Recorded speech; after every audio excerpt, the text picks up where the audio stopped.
Class में स्वागत करता हूँ। तो आइए आज की क्लास में आगे बढ़ते हैं। आज का मुख्य टॉपिक है संविधान सभा। जी हाँ दोस्तों, याद रखिएगा संविधान सभा। संविधान सभा बदलकर 2 सितंबर 1946 को अंतरिम सरकार बनी। ये आईएमपी है दोस्तों। 2 सितंबर 1946 को अंतरिम सरकार बनी। जिनमें निम्न है, याद रखिए, जिनमें निम्न है जवाहरलाल नेहरू प्रधानमंत्री थे, राष्ट्रमंडल मामलों में मंत्री थे। याद रखिएगा, एक फैक्ट चीज है, वन लाइनर है, इसलिए मैं आपको वन लाइनर ही बताऊंगा, इसको आपको याद रखना है, ठीक है। सरदार वल्लभ भाई पटेल, ठीक है, सरदार वल्लभ भाई पटेल गृह मंत्री प्लस सूचना प्रसारण मंत्री भी थे। जवाहरलाल नेहरू प्रधानमंत्री और राष्ट्रमंडल मामलों में भी मंत्री थे। ठीक उसी प्रकार सरदार वल्लभ भाई पटेल गृह मंत्री, सूचना प्रसारण मंत्री थे। राजेंद्र प्रसाद कृषि और खाद्य मंत्री थे। ठीक है दोस्तों, राजेंद्र प्रसाद जो है कृषि और खाद्य मंत्री भी थे। गजानकर अली खान स्वास्थ्य मंत्री थे। 2 सितंबर 1946 को अंतरिम सरकार बनी, जिनमें निम्न थे जवाहरलाल नेहरू पीएम राष्ट्रमंडल मामलों में मंत्री भी थे, प्रधानमंत्री भी थे, साथ में राष्ट्रमंडल मामलों में मंत्री भी थे। सरदार वल्लभ भाई पटेल गृह मंत्री थे प्लस सूचना प्रसारण मंत्री भी थे। ठीक उसी प्रकार राजेंद्र प्रसाद कृषि एवं खाद्य मंत्री भी थे। गजानकर अली खान स्वास्थ्य मंत्री। ठीक है दोस्तों, याद हो गया, रिपीट भी हो गया। अब आगे बढ़ते हैं। बलदेव प्रसाद रक्षा मंत्री थे। ठीक है दोस्तों, बलदेव प्रसाद रक्षा मंत्री थे। जान मथई उद्योग मंत्री थे। जान मथई दोस्तों उद्योग मंत्री थे। सी राजगोपालचारी शिक्षा मंत्री थे। सी राजगोपालचारी शिक्षा मंत्री थे। लियाकत अली वित्त मंत्री थे। लियाकत अली वित्त मंत्री थे। ये वन लाइनर, इसलिए मैं आपको ज़्यादा नहीं एक्सप्लेन कर रहा हूँ, जो फैक्चुअल चीज़ है वही मैं आपको बता रहा हूँ। अब आगे संविधान सभा की बैठक। जी हाँ दोस्तों, संविधान सभा की बैठक 4 महत्वपूर्ण बैठक हुई। ये इम्पोर्टेंट है, वेरी वेरी वेरी इम्पोर्टेंट। संविधान सभा की बैठक, जिसमें 4 महत्वपूर्ण बैठक हुई। पहला बैठक 9/12/1946 को, 9 दिसंबर 1946 को प्रथम अध्यक्ष सच्चिदानंद सिन्हा जी थे, जो अस्थायी थे। स्थायी अस्थायी तो आपको मालूम ही होगा। 9/12/1946 को प्रथम अध्यक्ष ने के सच्चिदानंद सिन्हा, जो अस्थायी रूप से थे किसके, संविधान सभा। 11/12/1946 को प्रथम स्थायी अध्यक्ष बना कौन, डॉक्टर राजेंद्र प्रसाद जी, और उपाध्यक्ष थे हरिश्चंद्र जी। ठीक है दोस्तों, तीसरा बैठक 13/12/1946 को हुआ।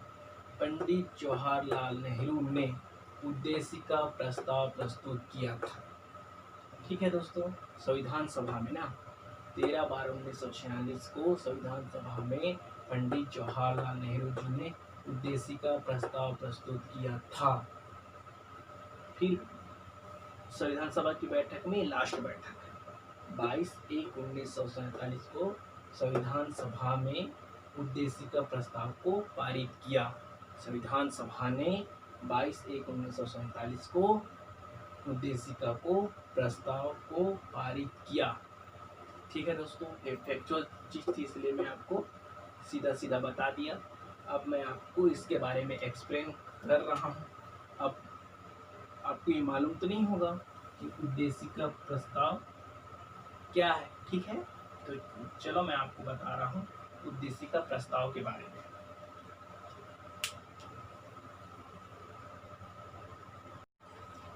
हाँ दोस्तों, अब देखते हैं उद्देशिका प्रस्ताव। ठीक है, उद्देशिका प्रस्ताव किसे कहते हैं? संविधान के आदर्शों और उद्देश्यों व आकांक्षाओं का संक्षिप्त रूप है। ठीक है दोस्तों, 42वें संविधान संशोधन 1976 द्वारा संशोधित की गई थी। इससे ही उद्देश्य का प्रस्ताव कहते हैं।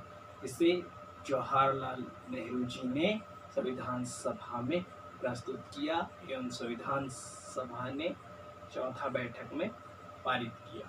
जी हाँ दोस्तों, अब आगे देखते हैं संविधान निर्माण की समितियां।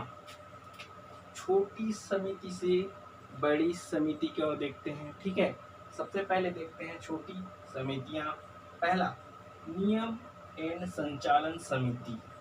नियम एवं संचालन समितियां देखेंगे।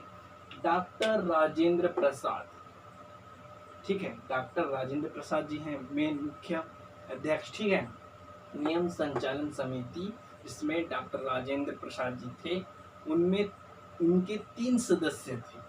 नियम एवं संचालन समिति के कितने सदस्य थे? 3। एक तो हो गए डॉक्टर राजेंद्र प्रसाद जी और 2 और थे। ठीक है, दूसरा है केंद्रीय संविधान समिति। केंद्रीय संविधान समिति जवाहरलाल नेहरू जी थी। ठीक है, प्रांतीय संविधान समिति। प्रांतीय संविधान समिति सरदार वल्लभ भाई पटेल जी थे। ये वन लाइनर फैक्ट है, इसमें समझाने वाली कोई बात नहीं है। एज इट इज जो जैसा है वैसा मैं आपको बता रहा हूँ। ठीक है, और जहाँ समझ में नहीं आएगा आप मेरे को पूछ सकते हो कमेंट के माध्यम से। ठीक है, प्रांतीय संविधान समिति सरदार वल्लभ भाई पटेल। प्रारूप समिति डॉक्टर भीमराव अम्बेडकर जी, जिनके 7 सदस्य थे। प्रारूप समिति में 7 सदस्य थे। याद रखिएगा दोस्तों, एग्जाम में पूछा जाता है प्रारूप समिति में कितने सदस्य थे? 7।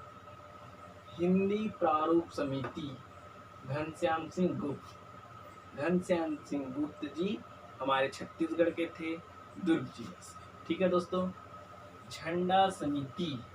झंडा समिति JB कृपलानी और राजेंद्र प्रसाद जी। झंडा समिति में JB कृपलानी और राजेंद्र प्रसाद जी के जिम्मेदारी। अब देखते हैं बड़ी समिति। जी हाँ दोस्तों, छोटी समिति तो हो गया, अब देखते हैं बड़ी समिति। मौलिक अधिकार समिति। मौलिक अधिकार समिति सरदार वल्लभ भाई पटेल। याद रखिएगा दोस्तों, मौलिक अधिकार समिति में सरदार वल्लभ भाई पटेल, जिनमें 56 सदस्य थे। जिनमें 56 सदस्य थे। इस प्रकार संविधान निर्माण की समितियां, छोटी समितियां देख लिए हमने, बड़ी समिति देख लिए। ये सब वन लाइनर फैक्ट है, इसको एज याद करना ही रहता है। ये एक डेटा है जिसको आप अपने मेमोरी में स्टोर करना। जैसे एग्ज़ाम होगा या मैं एग्ज़ाम लूँगा तो मैं एक क्वेश्चन दूंगा, इसमें किस प्रकार के क्वेश्चन बनते हैं वो मैं आपको बता रहा हूँ। ठीक है, मौलिक अधिकार समिति में कितने सदस्य थे? 56। ठीक है, नियम संचालन समिति में कितने सदस्य थे? 3। इस प्रकार के जैसे मैं टेस्ट सीरीज स्टार्ट लूँगा, टेस्ट लेने का स्टार्ट मैं करूँगा तो मैं क्वेश्चन बताऊँगा, किस प्रकार का क्वेश्चन आएंगे और किस प्रकार हम ज़्यादा से ज़्यादा सॉल्व कर सकते हैं। ठीक है दोस्तों, आज के लिए इतना ही। अब आगे की क्लास में आगे के देखेंगे कि किस प्रकार मौलिक अधिकार समिति में सरदार वल्लभ भाई पटेल के साथ 56 सदस्य थे और उसके बाद संविधान निर्माण की समिति में और कौन कौन सी चीज़ आई, ये सब चीज़ हम अगले वीडियो में देखेंगे। मैं इसलिए छोटा सा वीडियो बना रहा हूँ ताकि आप इसको ज़्यादा ज़्यादा शेयर कीजिए। और सबसे मेन बात, जब तक आप वीडियो को सब्सक्राइब नहीं करोगे मेरा आने वाले वीडियो का नोटिफिकेशन आपको नहीं मिलेगा। इसलिए आपसे निवेदन है कि इस वीडियो को सब्सक्राइब कर ही लें। शेयर भले ही ना करें लेकिन वीडियो को सब्सक्राइब कर लें। जय हिंद, जय भारत।